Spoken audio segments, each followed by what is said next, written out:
Hey, morning, guys. Welcome back to Island Tea right here on WINNMedia SKN. If you're listening, big up yourself. You're Yeah, an man. amazing person. Amazing person indeed. And thank you for joining me and Jade. And of course, our guest for today, The Honorable the Honorable Jonel Powell. Jonel Powell. What he tell me his nickname was again? Jeppito. Yeah, Jeppito. Watch Y'all nearly mashed up my name yesterday, man. Watch it. I forget the P. I mean, Jetu sound good to it, but Yeah, Jeppito man. got a nice ring to Yeah, it. yeah, I must say. We understand. I must say. And you see, the thing is, right? We only refer to you by your nicknames when you're actually a friend of the show. Yes. I'm pleased. I'm pleased. So, Mr. Minister, a lot of things have been happening in and around the nation under the portfolios that you happen to have. Boy, I know you. This is probably a stressful time, ain't gonna lie. I It's fun time. I couldn't do it. But you have somehow managed to continue. So, you said you heard a little bit of shushu yesterday, you know? That you have to come and clear up. No, watch it. What happened, right? Let's be honest. Okay, go ahead. Jonel is the man with the insight. Yeah. So the man just gonna clear up some things first. That's really what's going on. Yeah, well, let me say good morning to all the amazing people who are listening right now. First and foremost, always happy to be on Win FM, and particularly on this show. As you said, I'm a friend in the show. I've been on this, I don't even know how many times now, a couple of times well. A couple of times well. So, but yeah, a lot has been going on, particularly within the portfolios which I have control for, the minister of, and so I've been quite busy, trying to deliver for the people. I always listen to this show, and I thought yesterday's conversation was quite interesting.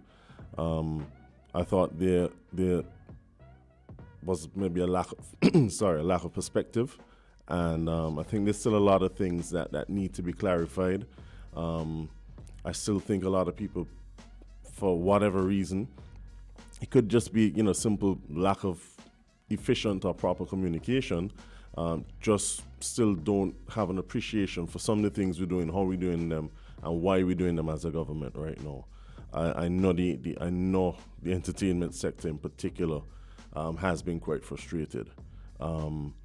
I don't claim to be any promoter or any musician, but I mean, we're upset. The mighty short pants, the mighty short pants referred to me as the Honorable Buskite because the other night at the Calypso show, because he said I go to every fete and every party. So from the perspective of a party goer, I get the frustration as well. I see it. I get it. I'm a young person in the mix. I get it. And so if I can provide any answers, perspective on any of these issues, I know there were a lot of questions that came up yesterday. I'm happy to. Yeah, because it feels as though even though things are trying to be moved forward, we're still at a place where it's a lot of miscommunication, a lot of things are happening that both sides are not seeing eye to eye on. And if you're in an industry, if you're in a culture as we are, and you are trying to get back to a place where you can earn as well as you can continue to make sure that the way that you earn doesn't affect the health and the safety of the country, but the people who are in charge seems to not want to work with you in a way that would help you foster this. It could get frustrating because, as I said yesterday, I literally was in a situation where a task force member said you are not allowed to dance in a restaurant, and I still cannot wrap my head around that type of thinking, because I understand that yes, we can't have things that would surge cases and all of these things. We understand that fully, but when do we realize that human beings are going to act in a certain way, no matter the case? Because if you hear music, you're going to dance. And I feel like if you're in a restaurant and you're dancing, I don't see how that would then cause the restaurant to be shut down. Well, it's all perspective. I don't know, based on what you just said, the extent to what dance in a restaurant means. It could be you in a restaurant and a tune come on and you start, you make a little move because that's your jam. Or it could be the case, as happened quite recently, and I don't even know if it's the same thing you're talking about, where a restaurant ended up having a session after dinner, and it became a massive party with a ton load of people, and there were no permissions allowed. So it all comes down to the individual case. Certainly from the government, we're not saying you can't dance. That's not what we're saying. And sometimes I'm not trying to throw anybody under the bus. Sometimes you have persons carrying out different rules, and some of them take things very literally, and some people understand, look, you have to use your discretion as well. Yeah.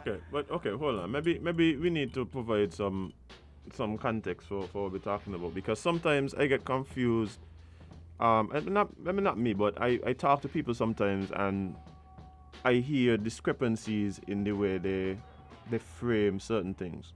So, in regards to the restrictions, the protocols, and that type of things, yeah, it may be instituted by the government, but my understanding is that the government acts mainly based on the recommendations from the task force. So, and I have not heard a situation where any task force member has come out and said that, oh, we tell them do this and them ain't gonna do this or whatever. So there seems to be some synergy between those who institute the rules and the ones recommending the rules. Is that fair to say? In some instances, but not just particular to COVID and the task force. I could tell you, as Minister of Education, there are certain policies that the ministry takes, but you have, sometimes you can physically manage every single teacher within the schools, but then you have individual teachers here and there who carry out the policy very differently to how it was envisioned. And it may not be intentional, it might just be the understanding of the way they do things.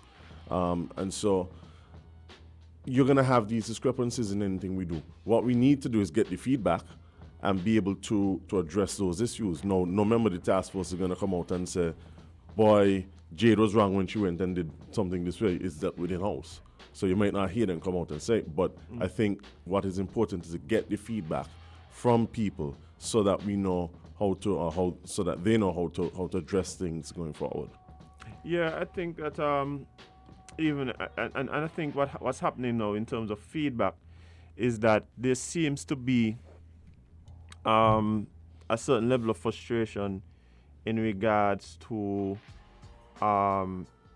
what the country has been asked to do and what is now the result of persons going out and doing what they were asked to do, right? And so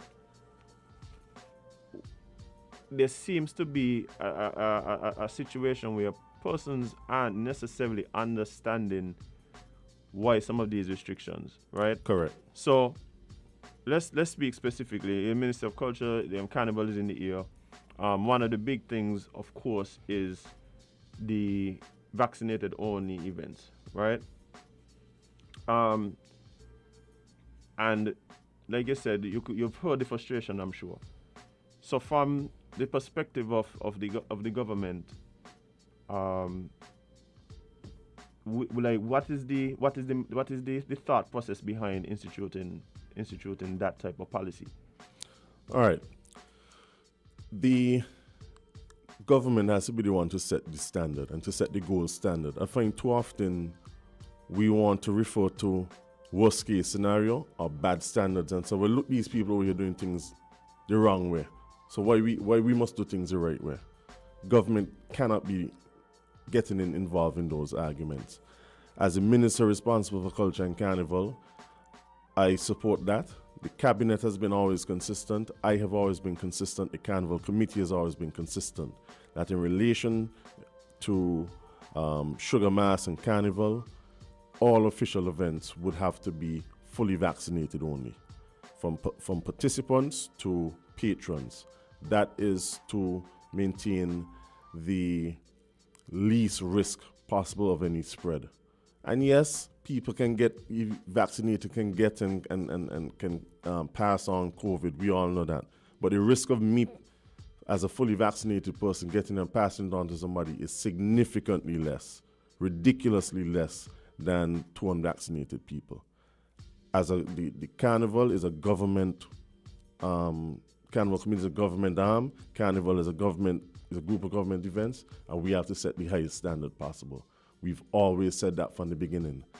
Now, some persons, I know we had some issues with with the Calypsonians and stuff, but at the end of the day, we all have decisions to make, and with every decision, there's a consequence. As a government, we have to make certain decisions, hard or not.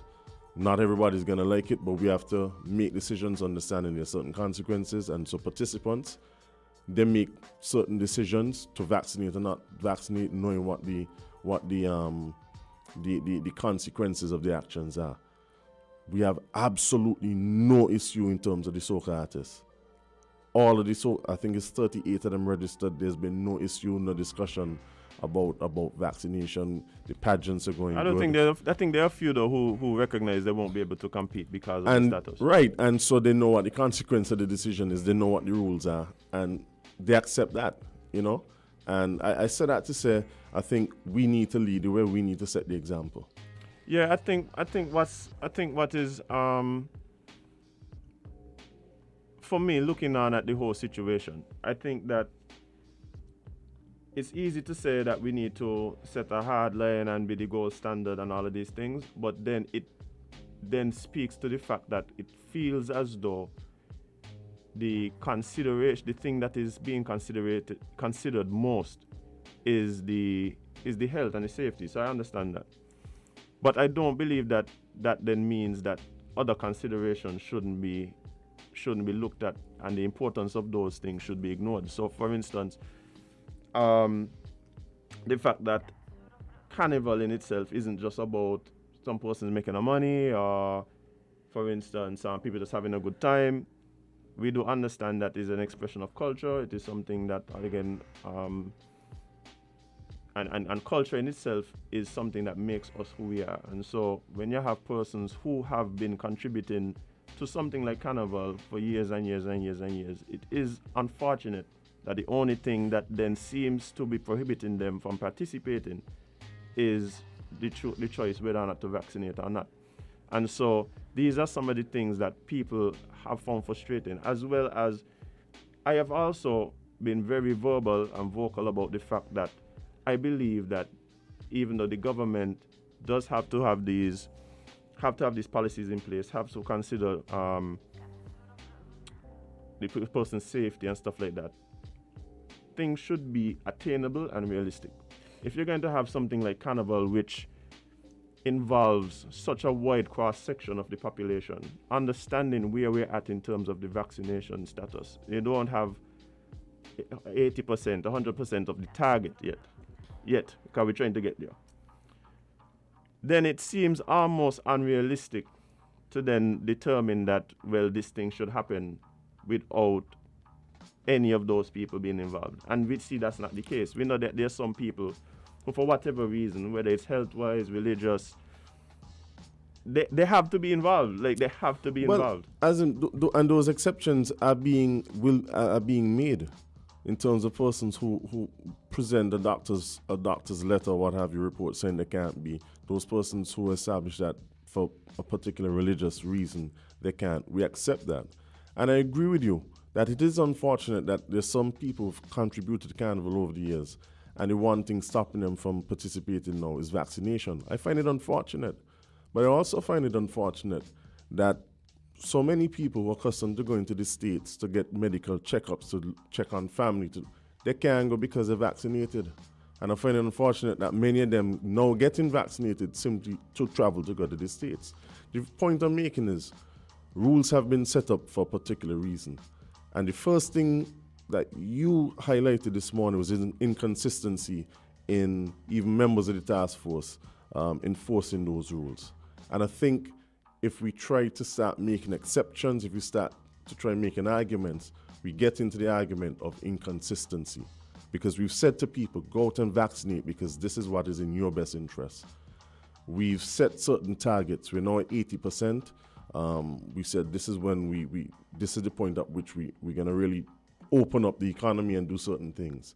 And so having said to people and encourage these, 80% of the population go out and get that shot, what you then say to them when they're in a function with somebody who's not made that effort? But I these am are the no- same people have to be in a bus with the people who have not made that effort. They have to Agreed. be in this, they have to be in Agreed. the businesses. They have to go down to. I agree, but the there's a supermarkets. difference between being in a supermarket with having a mix of vaccinated and unvaccinated in a supermarket as opposed to being in a FET, as opposed to being in a We're cream talking about show. Calypso show, though.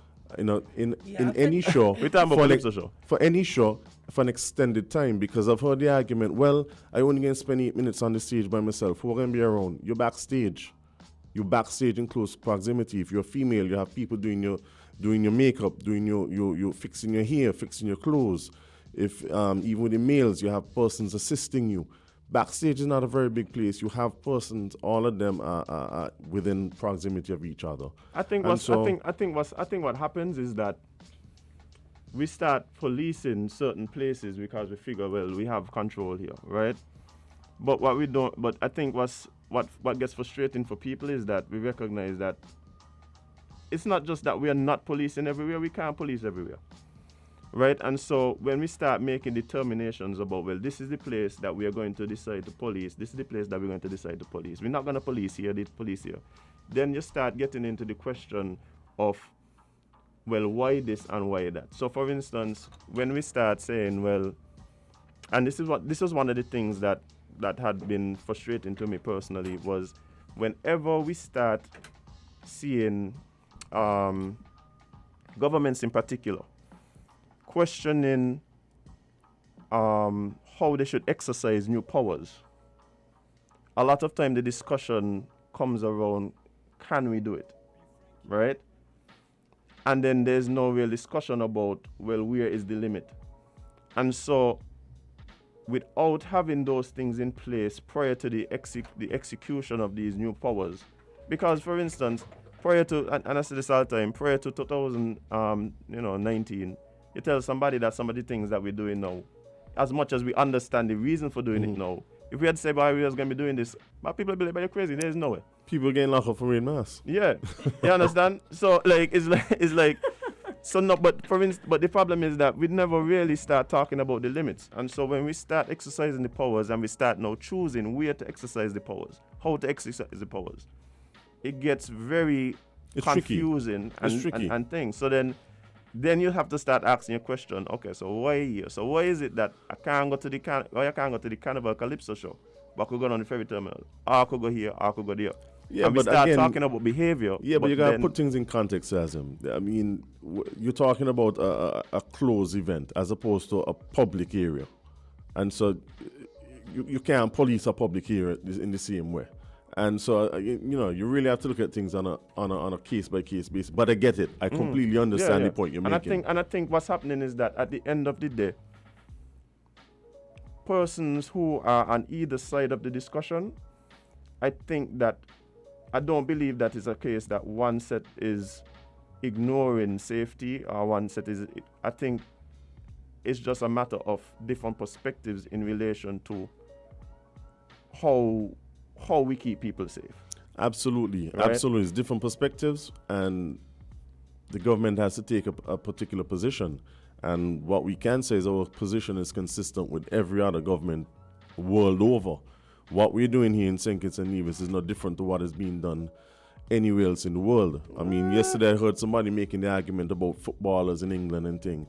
Footballers, the vaccination rate amongst Premier League footballers is 70%. It's actually the lowest, one of the lowest in Europe. In France, it's 90-something%.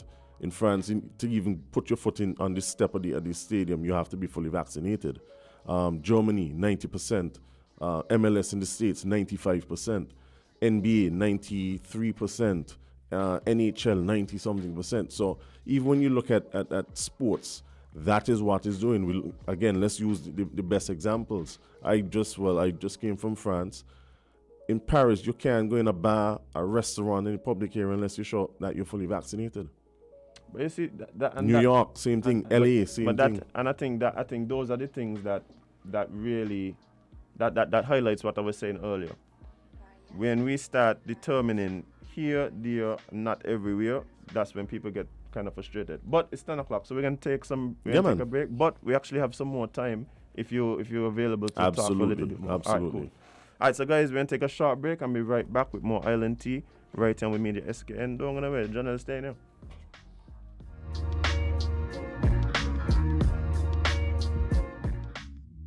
Not 5, not 10, but up to $20,000 off a new Toyota Hiace. Choose your Toyota Hiace model, choose your financial institution, and save up to $20,000. Roll out reliable, fresh, and in style with free licensing, registration, and tinting. It's a bus bonanza with up to $20,000 off. TDC Automotive, #1 for a reason.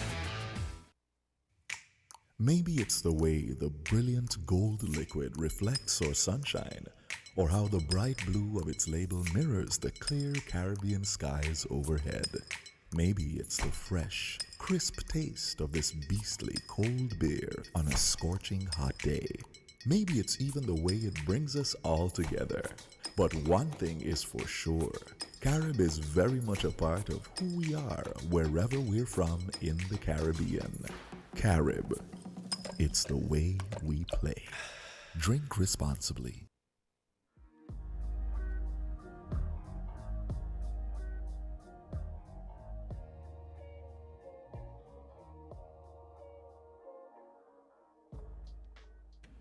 All right, guys, we're back right here on Island Tea Yes, yes. with Azam and Jade, and of course, friend of the show, Jeppy too.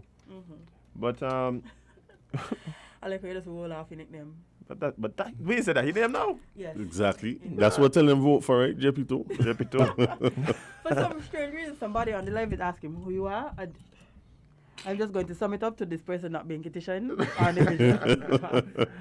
If you do not know Minister Powell, then I don't know what rock you're living under. So you're Minister of Culture, Sports, Youth, and that's it. education. Education. What a portfolio, eh? You think when you was picking, right, you envisioned all of this happening? Nah. No, and I always tell people I think I got elected at the wrong time in history, Boy. in the middle of a pandemic, Me but mother, it is what boy. it is, and we're just rolling with it. Yeah, man. You do your best. You That's got a all mandate could from the do. people, so That's you all you know. could do. I'll study that. But I mean, I feel like even the mix of, I mean, first off, the pandemic affected everything. Like everything. There's nothing that it has not touched. That is why every day we come in here we got to talk about COVID. It'll get tiring, Unfortunately. Right. but it affects everything. But I think you're in a unique situation as minister for all those different that portfolio itself. I mean, we're talking youth, we're talking education, we're talking culture, we're talking sports. I mean, Things most affected. but think about when you really think about it, that is the thing that really, in a real tangible way, affects most, especially young people. Boy. Especially young people. Everyone, but especially young people. And it must be difficult trying to navigate all these new changes as a result of the pandemic. One of the questions, and I think we've done a good job. I think we've seen, especially in comparison to some of the other countries, where we've had, for education, for instance, we've been able to maintain in-person classes. When I Yeah. talk to some of my other friends in some of the other islands, like they think that's insane. The only other country that has in the region that has been able to do that was St. Vincent, who's just come back online within the last month. Right. Outside of that, we've been the only ones who've been able to actually have complete a full academic year in person in schools. Right. Oh, wow. So I mean, so that in itself must have been a challenge, one that I'm sure you're proud of, the way that it would have come out of. But now we're talking about some of these things that we're seeing in other areas. We now have the Pfizer vaccine that is approved for children as well. Is it that the parents are being asked to take their kids to the health center for those who are trying to get their kids vaccinated? That is not something that is being run through this school system as it. Well, we have been asking parents to do it, but we have noticed a slow rollout, and I get it. And parents work, they have different responsibilities. It might not always be the most convenient thing to think that's it? accompany You think children. it's a convenient thing? For some people it is. For some people Right, it is. right. But what we've done is we've tried to make it easier on the parents. And so we've sent home every kid has gotten, well, who's not vaccinated yet, has gotten a parental consent form for their parents to sign, as well as the health form so they can fill out the health form one time, and a cover letter explaining everything to them. And so we've sent those out, and we're now in the process of getting these back in. So, for example, last week we got in a bunch up at Washi, for example, and I took the opportunity to accompany the first eight kids from Washi to the Newtown Health Center to get their first shot of Pfizer. I actually took the opportunity to get my booster, so I took my shot with them to show them that, look, I'm doing it too. So I'm not asking you to do something that I'm not prepared to do myself. Right. And I think that, and again, these policies are all put in place based on the information that the government has available and the goal that they have to try and keep the country safe. Right, we're not trying to mandate it. Every other vaccine in St. Kitts is mandated. We don't have issues with that. When your child born at 2 months, you carry the child to the clinic and the child get a cocktail of different vaccines, and we don't have no issue with that. Is that a cocktail for you? Just But wait. COVID is different, and we can work with it. We're not necessarily. We see Antigua next door made it mandatory, and it's a very hard line. That was actually going to be my next question. But we've, as a cabinet, we decided that we're not going to go down that road. Certainly not just yet, at least. And so Is there considerations for what may put that back on the table for consideration for the government? Maybe if there's a timeline and a percentage of the coverage, or is that something that's been discussed? At this point, no, because we feel confident we've been able to encourage 80% of the target population to go and get vaccinated, and we've been able to do it. And so we want to try and continue that, as opposed to forcing people's hands, so to speak. We continue to try and encourage all teachers to go and get vaccinated, all school children to go and who are 12 and up to go and get vaccinated. Because the reality is 80% of us, the adults, have at least our first shot, 76 or 7%. Something like that. Yeah, 73. 73 have the second shot. And so in amongst the adults, we have a fairly high level of herd immunity. But if we are to have that fourth wave that they say we will have, who you think you can lick up? I mean, they're unvaccinated, which are the school children. And so we're trying to protect them as far as possible. So that is why the Ministry of Education is trying, we've given out those funds and said, look, we will take the kids for you. Just give us the permission to do so. Yeah. I think that helps, because one of the biggest issues that I feel like we face throughout this pandemic is education and people understanding what is happening, the vaccine-wise, the COVID as a disease itself. Like, education has been something that has been kicking people. Like, some of the things that I've heard just makes me wonder, where are they getting this information from? But Jay, that's the problem, Where people getting information from? Too often people are not getting information from legitimate sources. I tired to ask people, where you get that from? You hear something, you say, where you get that from? WhatsApp. I get it on somebody's status. I get it on Facebook. Status is considered a legitimate source of information. In the current climate. If it's online, it's Well, true. we live in a very sorry time then. If it's online, it's true. Yeah, man. That's the No thing. stats. Will somebody please put on the status that I got a lot of money? Because since that's the case. We're not saying that it's going to happen, to push it into existence, It's just saying, Right. I mean, the truth about it, though, is that I think in relation to information, I know personally some of the information that I would like to see is just clear outlines of what we need to do to achieve certain things. And I think that is what's happening. So, for instance, I believe that we're having discrepancies a lot of times, even among people who have the same considerations as the government, is that we don't have the same targets in mind. So, for instance, like I'm hearing you speak about the fact that The government doesn't feel it necessary right now, at least, to have a vaccine mandate because of the success of the rollout program. And I'm hearing this conversation, and you start thinking, well, why then some of the limits that we have imposed? But then I suspect that what's happening is that we may have different targets for what should happen at different targets. Yeah. So perhaps if the government is in a position to just share with us what some of the targets are, what the mindset is, what the plan is, then I think that might alleviate some of the frustrations. So for instance, when you say things like 80% of the adult population vaccinated and things like that, well, people going, well, the vaccine was touted as the thing to bring us towards normalcy.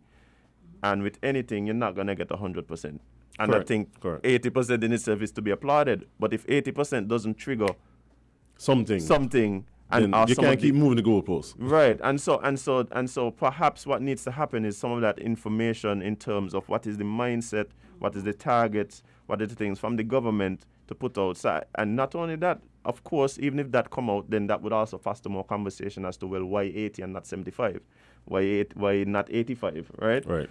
And so we could have those conversations to try and bring people together some more and to alleviate some of the frustrations. Because, I mean, a lot of times, because my thing is, I'm listening to you and I'm agreeing with your stance, but I'm still not agreeing with the results, right? So perhaps it's just some disconnect in terms of where you are at and where I'm at. Well, I think we've been trying to do that, and we've been setting different targets. But the problem with COVID is you can set all the targets you want, but it's such a fluid situation.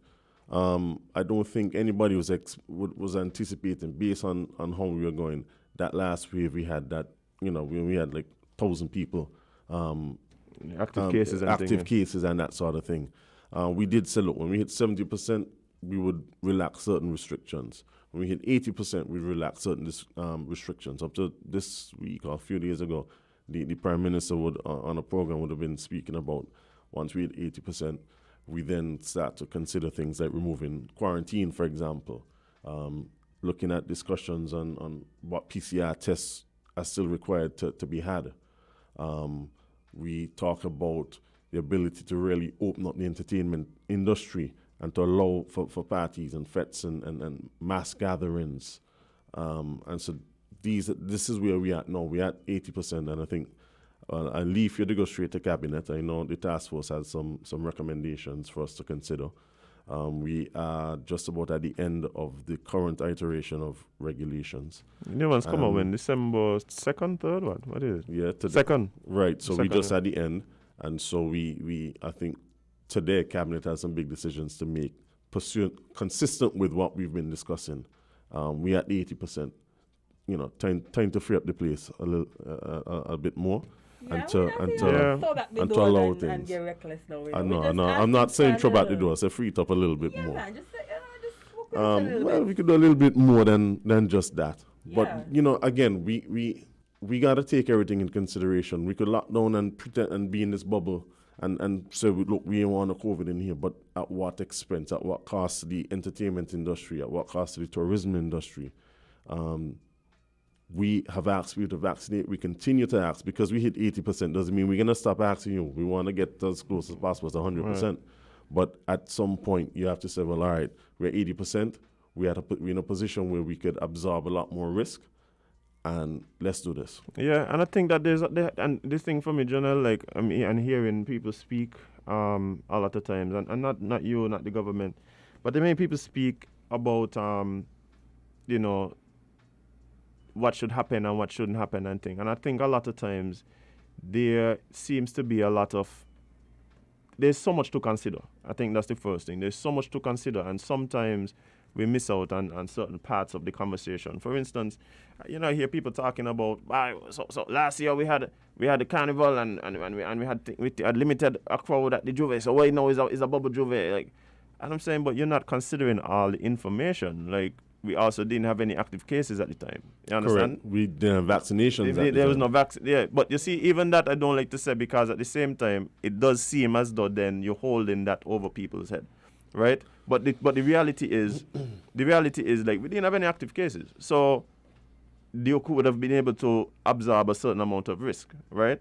But the problem is sometimes it feels as though, like, again, once things push to a certain level, sometimes there's no relaxation. So we keep recognizing that as COVID evolves and as the situation evolves, as we get more information, we may have to we may have to move things to a higher level in order to avoid certain risks. Look at this new variant that just been announced within the last week. You know, you mean the Alpha and Omega?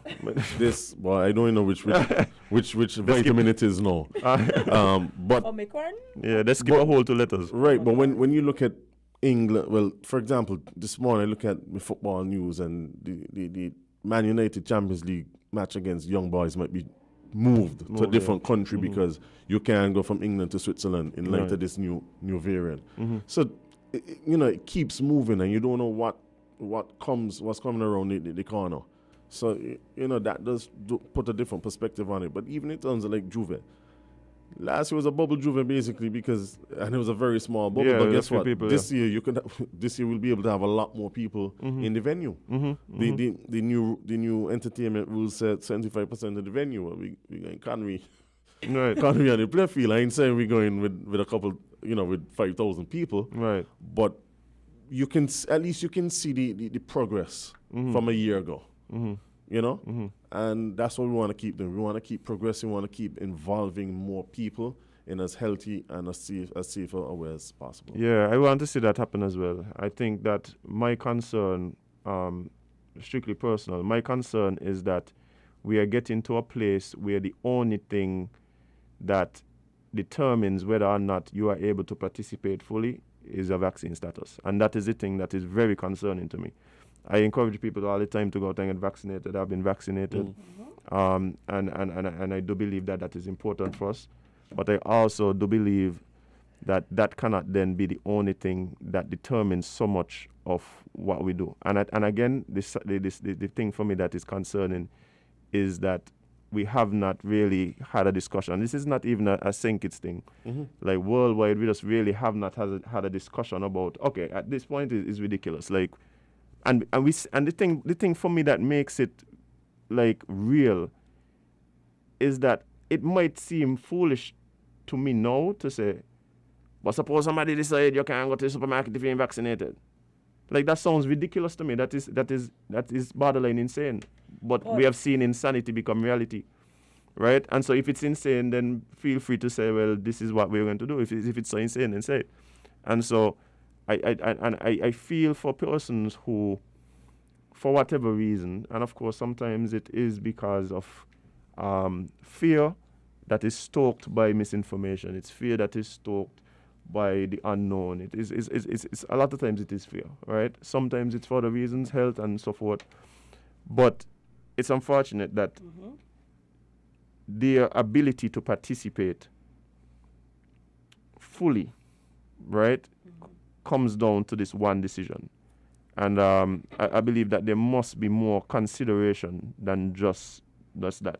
For instance, why is racism wrong? Why is racism wrong? No, seriously, like, you ask people that question and it puzzles them, they don't really know. Like, you ask them, why is racism wrong? Discriminating against. But it's not just because it's discrimination. It's because we discriminate all the time. That's true. It's discrimination based on one particular aspect of a person's essence, like just the color of their skin. Like, that is ridiculous. You can't judge somebody based on one aspect.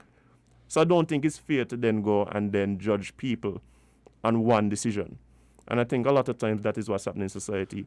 The people who are unvaccinated, watching people vaccinated, like, oh, here's one of them, you're going to drop down in 2 years. You're going to dead in 5 years. And then you have people who watching people unvaccinated and watching them like, why you stupid? Why am you? You understand? And I don't think that's fair on either end. I get it. But again, in life, we got to make decisions. If you have I had this very conversation with some young people in a forum I did with them 2 weeks ago. If you're working for a company, WINNFM, and WINNFM comes tomorrow and says, guys, you have to wear a uniform. That's our policy. And you decide, oh, I mean, wearing a uniform. Now, uniform looks stupid. You then have to make a determination to either wear or not wear the uniform and to either work or not work at WINNFM anymore. Yeah. It's a policy. WINNFM has their reasons for putting that policy in place. We could be in a room, and this is the other example used with young people. It's my personal decision whether to bathe or not, and whether to use deodorant. And I could decide, look, boy, they got chemicals in the water, so I ain't bathing. And I smell stink and dirty, and does that give me the right to come in a crowd between people and offend their sense of smell and their comfort levels because it's my personal decision? My personal don't call decision. the name of the person. Yeah. No, I mean, can't. But my personal decision has an effect on the collective decision, and the collective decision must at some point in time overrule that one person. Definitely. And so that is how I look at it. And I'm not trying to discriminate against unvaccinated people. That is your choice for whatever your reason is. And I can't be vexed with you for making that is your personal choice. But when it comes to particular events and activities, you have to take that into context. The reasoning behind a lot of like workplaces who've put those protocols in place and say, look, all my employees have to be vaccinated. You have all these employees working in the same space for 8 hours every day. It's not like you're going to supermarket, you spend half an hour in supermarket by yourself pushing buying your groceries and you're gone. It's a very different context. And so we bear these things in mind. I get it. We're not trying to create any further segregation. We have enough political and other segregation in St. Kitts and Nevis that that take us where we don't need to go. But at the same time, we got to look at the greater good. I mean, nobody's saying, I don't think it's fair that my child has to be vaccinated to go to school. 99% of children in St. Kitts and Nevis have to be vaccinated to go to school by law. And nobody's challenged that law. Nobody's made any issue about it.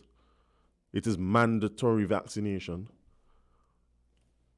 Yeah, I get you. We get it. I get you. So, sure. Yeah, before I go though, the new rules for events. Mm-hmm.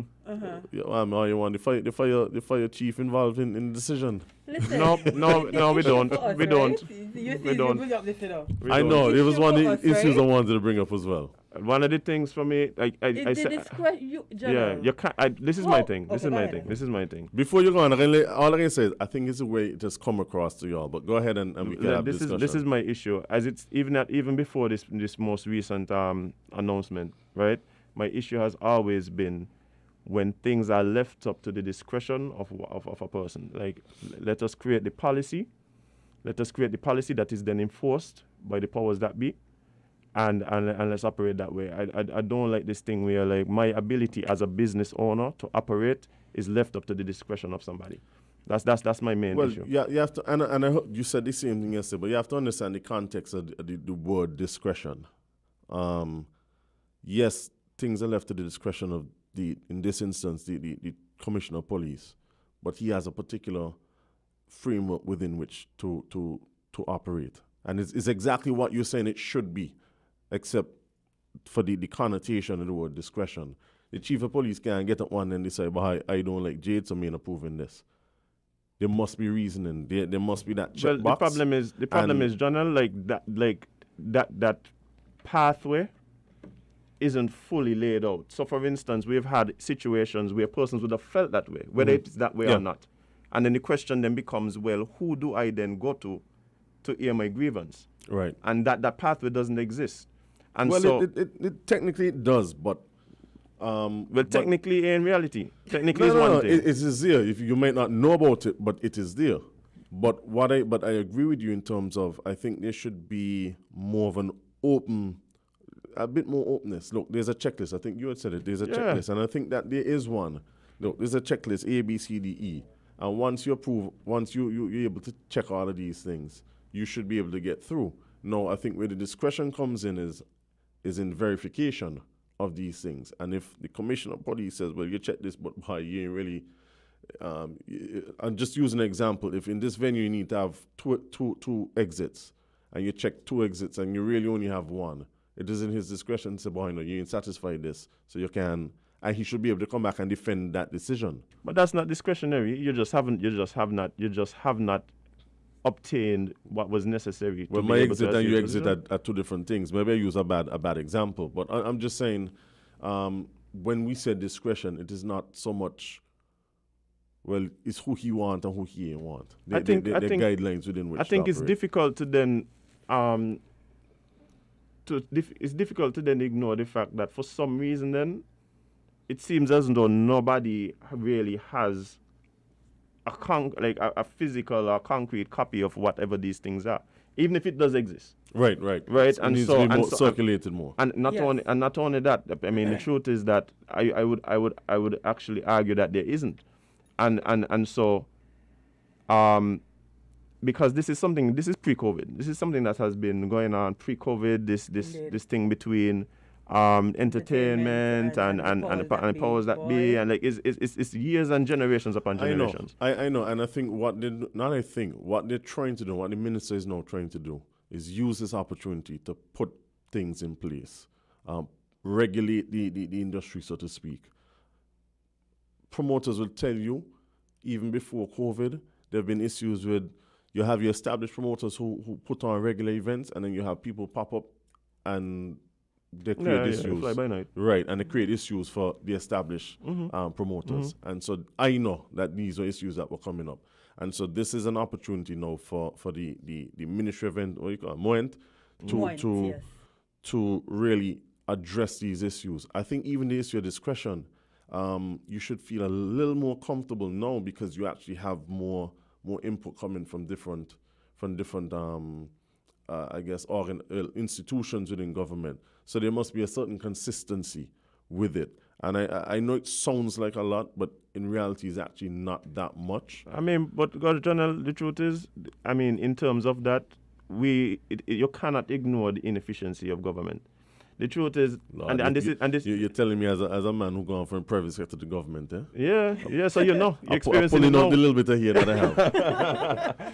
Yeah, so and again, that is why I don't hesitate to applaud the efforts of the police force in terms of instituting the portal to try to right. I know that has been a big because plus. that means they recognize that hey, something wasn't right here and we need to address it, right? But then what happens now is that even with that, we know it was a step in the right direction. We knew we were realizing that hey, but it's still an issue, but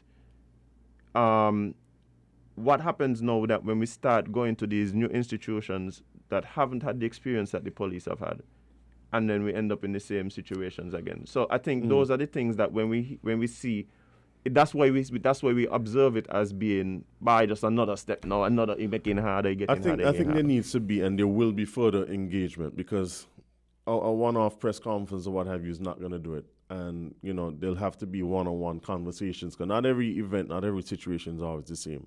But I would make this akin to what the government has done in terms of the travel, the care and travel form. For example, that one form you have to fill out when you're coming into St. Kitts.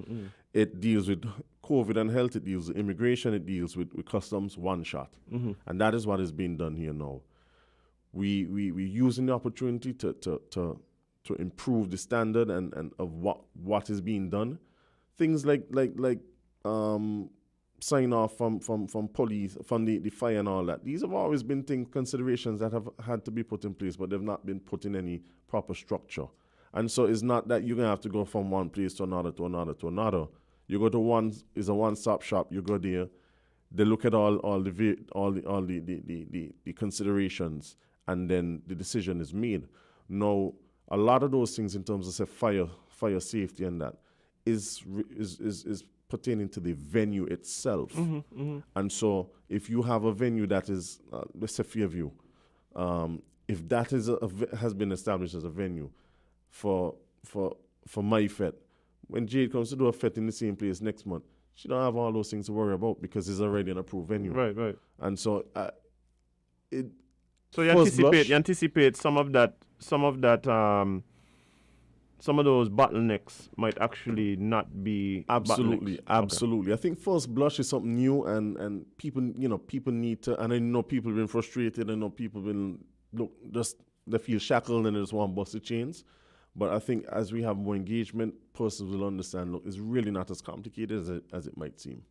Yeah, so I mean, again, I think what's happening is that we feel as though, we have these consultations, and sometimes we leave thinking, by yeah, we're on the same page, And the next thing and then in practice, they then in you a kind different book and of we in yeah. one. So I think that's where some of the frustrations come, and so like you said, there has to be more and more talk. But I think when we do these talks, like sometimes the results and the positions need to be clearly laid out on both ends to avoid some of this Right. confusion moving forward. And I just want to I just want to admonish that a lot of times what we see happening is that when things happen, and we use the term here all the time, and we are the one who coin it, but don't ever waste a good crisis. And a lot of times the crisis, and we've seen it in COVID, the crisis has highlighted some of the issues that might have been there all along, Right. but now because of COVID and everything that's going on, now it's becoming like, by we gotta deal with this thing. Yep. Right. And so, the little advice is that I hope that in trying to fix some of these problems and some of these things that are long-standing, we don't really just use it as an opportunity to insert ourselves into the situation, Right. right? Just because it now gives us another level of control, right? I think what's happening a lot of times, we are suffering from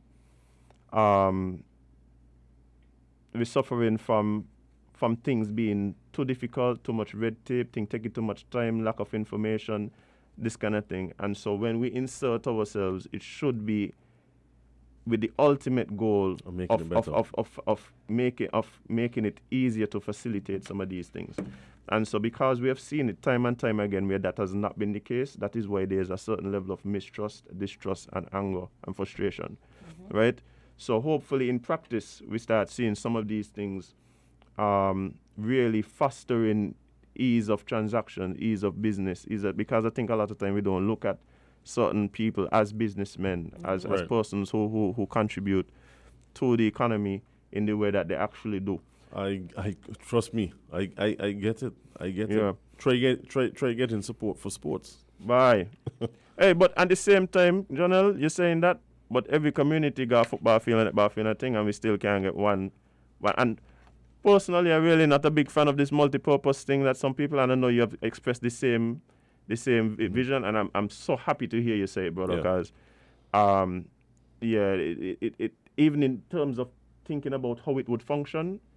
Again, I'm not the sweetest piece of sugar cane in the field, but it's hard for me to even envision how it would function, right? Right. So I'm very happy to hear you as a minister say that, hey, but no, the arts need its home. Yeah. and things like that. Absolutely. I am certainly left to me. If it's left to me, personally, I would not join the two Okay. together.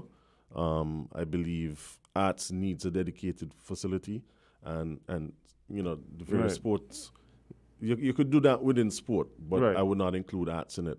We're a small country. I know we can't have a separate everything. Right. But in this instance, I believe that is important to have for arts to have its own home. Yeah, for sure. So I'm really happy to hear you say that. But you're talking about support for sports, but sports, as much as there's more needed, and we could talk about all the ways that we want to see improvement, indoor facilities and all them kind of things. I mean, yeah, of course, I know it's a struggle. Yeah, and as you said, every community has a basketball court, a football field, a cricket field, and they require maintenance. Right. And it requires the help of the communities as well to maintain these things. Government can't just keep pouring money in. Everybody wants a big stadium in the community. It's not practical. Right. Mind you, at the same time, yesterday, I'm sure by now you've heard, we announced that we're going to be, St. Stephen's will be hosting the Under-19 ICC Cricket World Cup in January. Right. That's because we have so many, people say, well, how little St. Kitts get in that? Because we have so many facilities. Right. So the investments at the end we have to make, and this is how you make the most of these investments. I just hope that this encourages a lot of our young athletes to go out and see what's happening and see that there are opportunities for them. Yeah, but I mean, Jonel, again, time is fast spent. I know you have to go do the nation's business. They're probably over there in the cabinet, probably wondering if they need to lock it up. No. I hope they're listening. I gotta keep. But I appreciate you for taking the time out and coming and hanging out with us this morning, man. Anytime, you know, I listen to the show all the time. I'm a friend of the show. That's why I could message Jade and say, "What really going on here today?" I'll come in, you know. But but I think we need more of this. We need to be able to access decision makers and persons within that grouping, and to have frank discussions and say, look, I don't like this, I like this. What's really going on with that? That's the only way we're gonna achieve that higher knowledge and education that we're talking about. That's the only way we're gonna pass on this information. We need to have more engagement like this, I think. Yeah, for sure, definitely. Yeah. So again, on that note, really appreciate you for taking the time and coming and just talking to us, hanging out. I'm gonna tea again this morning. You didn't request tea. Every time I come in, I I expect. Here, expect. talk. You say not want tea. What's the name of the show? Huh? Jonel, people just don't drink the tea now. We don't You waste the want tea. me to waste the tea like y'all At don't least want give me to the waste teacup and put resources some of the juice in it, government? and then a man of water, anything, man. I suppose I'm a friend of the show. What kind of tea you like? You see there, you ain't even know. But No, I don't know if I can say that tea on the ear. But Where's guys, the second one? Where's the second? Jonel ain't drink this is 93. Those are the Jonel. but before I go, the last thing I want to say is I'm going to be making a big announcement on Wednesday. What? That's tomorrow, the 1st. What? Yeah. I'll go into the details, but what I can say is I did give a commitment that I would look into the possibility of taking a group of young people to Dubai to witness the World Expo that is going on up there, the Dubai Expo 2020, that ends in March, the end of March.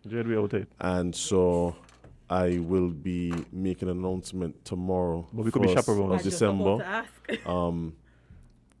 Something Giving happening. details on that trip. Let me put it this way: it's on. Something happening.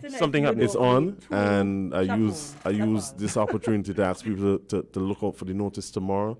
Anybody, it could be business, it could be personal. You're welcome. We invite you to chip in and help to sponsor a kid, and we're gonna take some young people to Dubai. People keep talking about this Dubai, and Dubai itself is really unique and good to see. I think what is happening in that expo is amazing, absolutely amazing, and we need to get some of our young people to be exposed and to experience that. Yeah. And so you can look out for that announcement tomorrow. Okay, well, excited to hear that. I know I've been I'm looking for chaperones. We're looking for chaperones. Okay, you have to pay for yourself, but you're welcome to come. You can get some of the discounts we'll get. Well, some of them business places sponsor the chaperones. Exactly. Yeah. You can start sponsor the chaperone. Hashtag make it to 2022 and sponsor the chaperones. I love it. Yeah, but hey guys, also another Island Tea exclusive. You heard it here. Wait for the official announcement tomorrow. But things happening. Love to see it. So Jonel, thanks again, brother. Bless. All right, man. But guys, we are way over time.